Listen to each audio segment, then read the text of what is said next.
আমার নীল শাড়ি পরা ছবিগুলো দেওয়ার পর থেকে সবাই আমাকে অনেকবার আস্ক করছেন যে আমি কোন হোটেলটাতে উঠেছি পোখারায় গিয়ে। সো আজকে আমি ওই হোটেলটার ডিটেলস আপনাদেরকে বলবো। এর আগের ভিডিও যারা দেখেছেন তারা অবশ্যই জানেন আমরা ট্যুরিস্ট বাস পার্ক থেকে আমরা ট্যাক্সি নিয়ে ডিরেক্ট চলে এসেছি হোটেল প্রিস্টিন হিমালয়াতে। আর এখানে আসতে আমাদের থেকে ট্যাক্সি ভাড়া নিয়েছিল 1000 রুপি।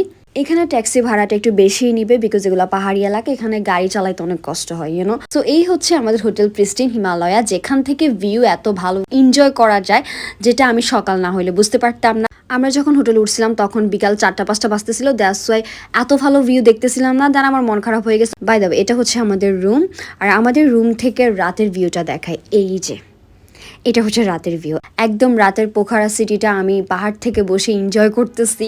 এত সুন্দর লাগতেছিল আমার কাছে এই রাতের বেলা।